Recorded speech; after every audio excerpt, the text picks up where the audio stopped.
break for high school football on News Channel 12. It's a weekend for survivors who advance to the state quarterfinals. Time to gobble up those highlights from those leftover teams on this third-round playoff edition of the Blitz. South Creek made the trip east on Highway 64 to try and knock off perennial power Plymouth.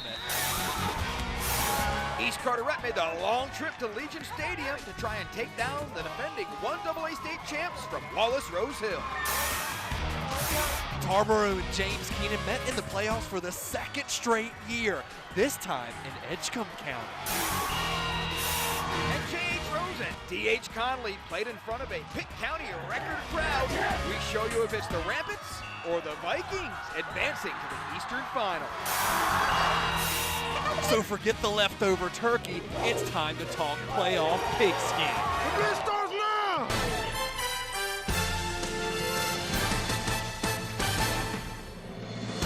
Welcome to another award-winning edition of the Blitz. I'm Brian North. And I'm Matt Trent. Welcome inside the Lee Moore locker room where 13 helmets had yet to be handed out in going into tonight. And we're down to the state quarterfinals, and we need to talk to the NCHSAA about starting these games at 7 o'clock because we had several finish after 10:30. Let's show you those wild Eastern Regional semifinals. They're all premier matchups, but we start with the one that garnered the biggest crowd, the rivalry game between Rose and Conley. The Vikings beat the Rampants 37-14 earlier this season, and they had the lead at halftime. But third quarter, here come those Rampants.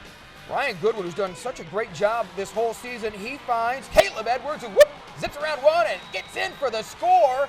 And Rose was up one and feeling good about themselves. And then, they punted to Cornell Powell. He was struggling with cramps with a little slip, and then he slips right through, not even getting up to full speed. He still scores his fourth touchdown of the game to put Rose up. David Garrard, the former Pirate and Jacksonville Jaguar, he was impressed with Cornell and impressed with Holton Ehlers. Ehlers, 4 touchdown passes in the game. He finds the Deuce Fuller to cut the lead to 2. They missed on the 2-point conversion, but the Conley Crazies, including Fake Nate Connor, they were still in it. But then Goodwin finds Andrew Phillips to put Rose up 49-40. There was a drone over the field that stopped play for 10 minutes. I didn't know you couldn't play with a drone over you, but apparently that's a new rule. Holton Ehlers didn't bother him. He scored, cut it to 49-47. A minute to go. Conley gets the ball back, 4th and 10, Ehlers. This is like deja vu from 2 years ago. Incomplete pass, and Rose holds on 49-47 to get revenge and advance to the Eastern Regional Finals. It's great going to the semifinals again with a chance to go to the state championship. Really proud of our guys fighting 4 straight quarters. They did a great job tonight. I'm proud. Nice to beat the rivals, a team that did knock you off, though. Absolutely. It definitely is. They were celebrating like mad. Watch the water cooler come in on the left, which got the cameraman as well. Boom!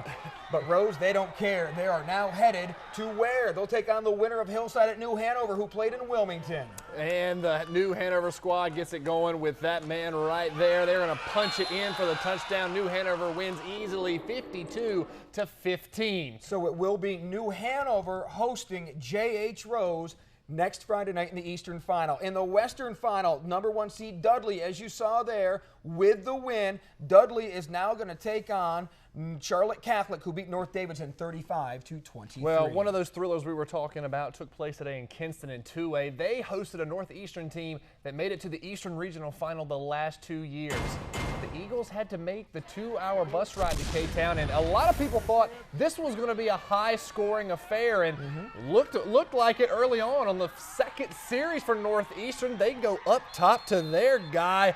That's Tyreek Overton for the touchdown, and Dieselman's looking like, yeah, we're going to have to step up the defense a little bit because they thought they were going to score and they thought they were going to punt there, but that's a 4th down conversion, but that drive leads to this. The Northeastern touchdown, they turn it right around and give it to their man, Clarence Jones, who was big all night. Now, it's 13-0 at this point. The extra point on this touchdown does not count. Remember that right there. And in the second half, I don't know what got into the Vikings, but it was good. 22, Tavon Hearns punches it in. It's now 13-7, and in the fourth quarter with less than 2 minutes to go, Thomas Vermillion is going to go up top to Anthony Berry Jr. for the touchdown. It's tied at 13. And now we need that extra point that we're talking about. And there she is, Bailey Clark, warming up to make the extra point. And here is the kick. It's good! Right through the uprights, 14-13 Kinston with 50 seconds to go. Northeastern loses this game on a last-second pass that, as time ran out, Kinston 14-13 defending home field. Wow, next up they'll play the winner of the Fairmont Southwest Edgecombe game. The Cougars trying to get into the Eastern Finals for the first time since 1983. They came running out in those chrome helmets and those gray uniforms, and Trayvon Pittman. Well, first, Fairmont's going to cough it up on the opening kickoff, and then it's going to be Trayvon Pittman, number 34. Watch him just keep those legs churning and bang it in as Southwest Edgecombe gets the win easily over Fairmont, 56-12. So next up, the Cougs travel to Kinston. That's an old Eastern Plains Conference rivalry game that they'll be playing next Friday night. Meanwhile, in the West, Shelby, the number 1 seed, takes out Mount Pleasant by 9, and they will next up, they'll face the Lincolnton Wolves. Who beat the Cougars 34-16. We're just getting started here on the Blitz. We've got a bunch more highlights to show you, but first, let's check out our fans in the stands. That record crowd at Rose, those rampant ragers, they're blowing their horn. Watch the spit coming out of the thing. Got to be careful of that. But the Rose Rampants, they'll be making a road trip again for the 3rd straight week down to Wilmington. Stay tuned. The Blitz will be right back.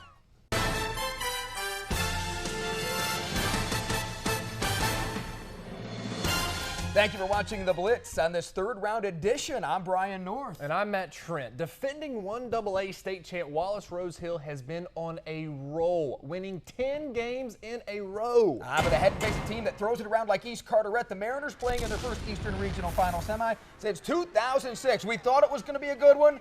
Wallace said, no, it's not. Johnny Glaspie right up the gut, and he was able to score. Number 8 takes it in. And then the other part of that electric duo that's this one, Keyshawn Kennedy, because he's going to the Shrine Bowl. He takes it in for the score, and Wallace was out front big, and they kept it going. This time, it's Desmond Newkirk who takes it in. Now, Brennan Lewis, who's passed for more than 4,000 yards, closing in on 4,500. Well, try to pass into double covers there, and Glaspie comes up with the interception.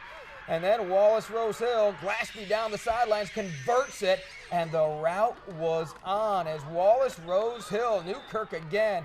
They get the win big time. We could show these highlights all night long. Jonto Wilson scores 59-7. East Carteret had a great season, but Wallace, the defending state champs, show why. They get the win 59-7. I thought we came out and played really, really well early on. I thought our defense set the tone. They got an early score, but I thought we kind of settled in against a passing attack that we don't usually see. They got a great team, had a great season. Thought our rushing attack took over the game, though. So Wallace Rose Hill, that Joey Price and company looking really good. So who will they host? They had James Keenan and Tarboro in the other half of that bracket. Keenan made the trip to Edgecombe County to take on those Vikings wearing those highlighter uniforms. And Tarboro had the 14-0 lead in this one. It's kind of been James Keenan's MO to get down early and then come back. This time, Tarboro, the rare pass and the interception by Keenan, and they return it all the way for the touchdown, and the Tarboro coach is a little dejected because here comes Ken Avent the third. He keeps it and gets across the end zone line, and James Keenan goes into Tarboro and gets the win. Their defense held on 21-14, so a rematch for the 3rd straight year in the playoffs. It will be Keenan at Wallace Rose Hill. In the 1AA Western Regional Semifinals, it's Mitchell beating East Wilkes. The number 1 seed is out. And next up, Mitchell will take on Walkertown. The Wolfpack beat the Cardinals, so a couple of lower seeds. It'll be Walkertown at Mitchell in the Eastern Finals next week. In the 1A playoffs, South Creek made it to the 3rd round for the 2nd straight year. So, as a reward, they get top seed and 3-time defending Eastern Regional champ Plymouth, the Vikings. And the Viking faithful and the marching band cheering on the boys in blue and yellow, and they go right up the gut and into the end zone with Chris Kelly. Takes that one all the way in for the touchdown, and Plymouth they were just getting started with that offense. 49-6 Plymouth with the W over South Creek. Back in the Eastern Regional Finals yet again. Plymouth will host the winner of North Edgecombe and Southside and the Seahawks. Yeah, get it pumped up and get out there. But North Edgecombe, 7-minute drive to open the game, and they took the 8-0 lead. And then after a fumbled kickoff, a touchdown pass by North Edgecombe. That's about as rare as a carrier pigeon these days. Jeff Caro says, oh, man, come on. But here comes his offense. Southside, they're going to punch it in with number 21, Brandon Sullivan. And, hey, there's Coach Francis sitting in the golf cart enjoying a bad punt as Southside gets a gift as Zakiah Crawford takes it down to the goal line, and they would punch it in after that. They trailed by 10 at the half, but Southside comes back in the second half. And, yep, coach from North Edgecombe says we made it a good run, but it's Southside. Their defense holds on and gets the victory 36-24. So Southside going to play at Plymouth in the regional finals next Friday night. 1A Western Regional semifinals go something like this. It is the Community School of Davidson, one of those private schools, wins 33-28, just their third year of football. Wow. And they'll take on the Robbinsville Knights. The number 2 seed took out Murphy, so the seeds holding up in both the East and the West. All right, so we're going to talk about now the 2AA bracket where East Duplin had to make the trip to Bunn to take on the Wildcats. It is our bonus game. And East Duplin traveled to Bunn, and which is between Raleigh and Rocky Mount, so pretty not a terrible trip for them. And the East Duplin Panthers coming out of the banner. They got that nice Thanksgiving dinner by Beulahville Baptist Church on Thursday, and they were feasting on the defense early. Number 36 right there punches it right up the middle for the score. And they kept the running attack going, or the play action going, the pass for the touchdown. East Duplin had the 29-28 lead late, but then it would be Bunn getting the late touchdown, and they win, handing East Duplin their loss 36-29. Next up for Bunn, who will they take on? How about them Clinton Dark Horses, a 1-point win over the number 1 seed, TW Andrews. So the Dark Horses back in the Eastern Regional Final. They will travel to Bunn. Monroe in the West puts it on Franklin. Next up for them, they'll take on East Lincoln 35-14. All right, here's your second round matchups with Rose traveling to New Hanover to take on Wilmington. And it will be Clinton at Bunn in 2AA, while Southwest Edgecombe at Kinston. That's the number 1 seed. That's going to be a fun game, an old Eastern Plains Conference rivalry game. James Keenan, Wallace, Rose Hill. It's like every year these two teams play each other, and whoever wins goes on to win the state championship game. And then Southside, they are playing at Plymouth, that should read. Plymouth trying to go to a state championship game for the 4th straight year. All right, let's go to our play of the day. Let's go back out to Kinston, and it's a boys' sport, but it's a girls' world tonight. Miss Bailey Clark with the game tied at 13. There's the extra point and the game winner. She drilled it to give her Kinston Vikings a 14-13 win and advance to the next round. We did a little research on this one. She's not the first female to actually score in a playoff game. In fact, in 1995, a team out of the West had a female kicker who took them all the way to the state championship game. So Bailey's got some work to do in that state championship game and see what she can do.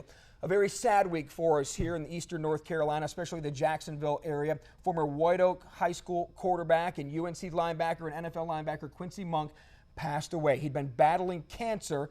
They've been putting out the Q Strong t-shirts right here. We want to honor Quincy, who was the nicest human being you could ever meet. It wasn't the cancer that took his life. It was an infection from an operation he recently had. 36 years old. Quincy Monk left this world way too soon, but he certainly had an impact. Q Strong, we're going to remember that for quite some time. Thank you to Dean Franklin and family for getting us this t-shirt to show our great respect for Mr. Monk. If you want to do something to ever honor Quincy's memory, be nice, do good deeds, treat others great just like he did, and have his legacy live on. One last Friday night of the Blitz to go. The Eastern Regional Finals next Friday night. Your thoughts? Well, after this one, I'm going to have to get fitted for a pacemaker. So, yeah, but it was wild games all over. That Kinston game was probably as wild as you're going to see, especially with a girl ending it. And a young lady. A young lady. Some of the Northeastern fans left a little early, and they were a little bit dejected about Miss Clark drilling that last extra point. But great effort for them. Down early and just pulled it out. Very nice effort for them. A lot of other good upsets. I mean, not upsets, but close ones tonight. We had look, no one left at the Hollywood Crossroads tonight. It's like deja vu from 2 years ago when Conley won Rose won 46-43. Conley won during the regular season.